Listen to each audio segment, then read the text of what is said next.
না, fire fighting সিস্টেমে কি হয়, দুটো পাম্প থাকে, একটাকে বলে জকি পাম্প আর একটা হচ্ছে মেন পাম্প বা মোটর চালিত পাম্প।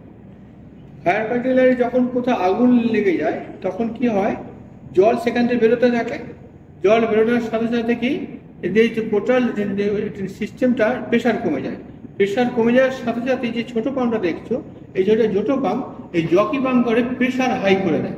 প্রেশার হাই করে দেওয়ার পর কি হয়, হয়তো মোটর চালিত পাম্পটা হয়তো 9 কেজি প্রেশারে চলবে, কিন্তু যেখানে দেখা যাচ্ছে 9 কেজি প্রেশার পাচ্ছে না, তখন এই জকি পাম্প প্রেশারটাকে হাই করে 9 কেজি পর্যন্ত তুলে দেবে। যেই তুলে যাবে জকি পাম্পটা অটোমেটিক বন্ধ হয়ে যাবে, এবং মোটর চালিত পাম্পটা চলতে শুরু যাবে। টোটাল প্ল্যান্টে তখন ওই যেখানে আগুন লেগেছে সেখানে জল সাপ্লাই করবে। আর যদি সেই সমস্ত কারেন্ট অফ হয়ে যায়, অর্থাৎ পাওয়ার চলে যায়, তখন একটা ডিজেল চালিত পাম্প থাকে। সেই ডিজেল চালিত পাম্পটা ইউপিএস থ্রু ব্যাটারি ব্যাকআপ আছে, সেখান থেকে স্টার্ট হয়ে যাবে এবং অটোমেটিক পাম্পটা চলতে আরম্ভ করবে। টোটাল যেখানে আগুন আছে সেখানে জল সাপ্লাই করবে। এইভাবে টোটাল ফায়ার ফাইটিং সিস্টেমে আগুন নেভানো হয়।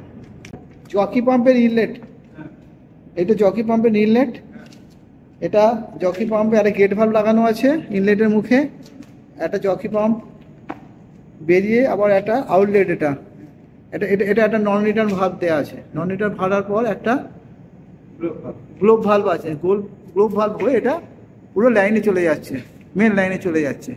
আচ্ছা, এইখানে জকির সঙ্গে সঙ্গে আর একটা আছে, সেটা হচ্ছে মেন পাম্প। মেন পাম্প একইভাবে রিজার্ভার থেকে আসছে, মেন রিজার্ভার থেকে লাইনটা আসার পর একটা গেট ভাল্ব থাকে, গেট ভাল্ব হয়ে মেন পাম্পে ঢোকে। মেন পাম্পে ঢোকার পর আবার ওপাশ থেকে মেন পাম্প থেকে যখন বেরোয় একটা প্রেসার গেজ থাকবে এবং একটা নন রিটার্ন ভাল্ব থাকবে। নন রিটার্ন ভাল্বের পর আবার একটা গেট ভাল্ব থাকবে, গেট ভাল্ব হয়ে মেন হেডারে বেরিয়ে চলে যায়। এটা হচ্ছে মেন ফাংশন এটা। হ্যাঁ, পুরো প্ল্যান্টে চলে যায়। আচ্ছা, এই ব্যাপারে আমি ইঞ্জিন ড্রিভিং পাম্পের কথা একটু বলে দিই।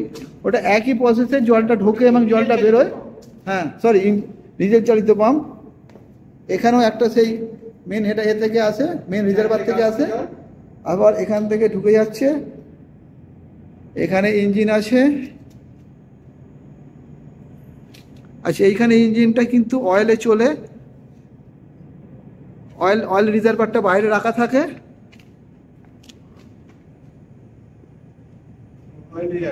অয়েল রিজার্ভার যেটা ট্যাঙ্কে ঢুকছে।